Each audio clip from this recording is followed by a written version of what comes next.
બનાસકાંઠા જિલ્લાના પાલનપુર ખાતે આજે અચાનક સર્જાયેલી ઘટનાએ સમગ્ર તંત્રમાં ચકચાર મચાવી દીધી હતી।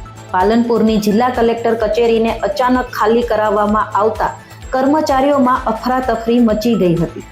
કોઈ પૂર્વ સૂચના વિના મોટી સંખ્યામાં પોલીસ કાફલો કલેક્ટર કચેરી પહોંચતા જ સમગ્ર વિસ્તાર પોલીસ છાવણીમાં ફેરવાઈ ગયો હતો।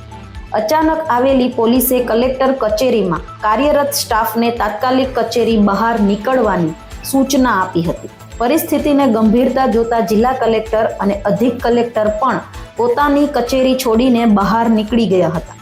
થોડી જ વારમાં કલેક્ટર કચેરી સંપૂર્ણ રીતે ખાલી કરાવી લેવામાં આવી હતી।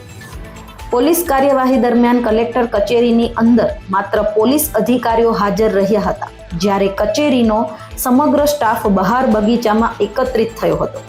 પોલીસ દ્વારા કચેરીના તમામ પ્રવેશદ્વારો પર કડક સુરક્ષા ગોઠવવામાં આવી હતી, જેના કારણે સામાન્ય લોકો અને કર્મચારીઓને અંદર પ્રવેશ આપવામાં આવ્યો ન હતો। આ અચાનક પગલાં પાછળનું ચોક્કસ કારણ તંત્ર દ્વારા તરત જાહેર કરવામાં આવ્યું ન હોવાને કારણે અનેક તર્ક વિતર્કો શરૂ થયા છે। કલેક્ટર કચેરી જેવી અંતિમ મહત્વપૂર્ણ સરકારી ઇમારતને અચાનક ખાલી કરાવવાની કાર્યવાહીથી કર્મચારીઓ તેમજ નાગરિકોમાં ભય અને આશ્ચર્ય બંને જોવા મળ્યા હતા। કેટલાક સમય સુધી કલેક્ટર કચેરીનો સમગ્ર પરિસર પોલીસ છાવણી જેવો દેખાતો હતો।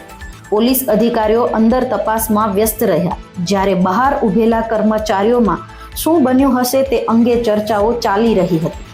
અચાનક થયેલી આ કાર્યવાહીથી શહેરમાં પણ ભારે ચકચાર મચી ગઈ હતી। હાલ તંત્ર તરફથી આ મામલે સત્તાવાર સ્પષ્ટતા કરવામાં આવી નથી, પરંતુ કલેક્ટર કચેરી જેવી સંવેદનશીલ જગ્યાએ અચાનક લેવાયેલું આ પગલું સુરક્ષા સંબંધિત કોઈ ગંભીર મુદ્દા તરફ સંકેત કરે છે, કેમ કે તે અંગે લોકોમાં અનેક પ્રશ્નો ઉઠી રહ્યા છે।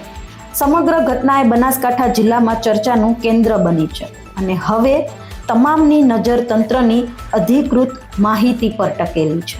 આવી જ અપડેટ્સ માટે જોતા રહો TV17 ગુજરાતી, તમારી સાથે તમારી માટે।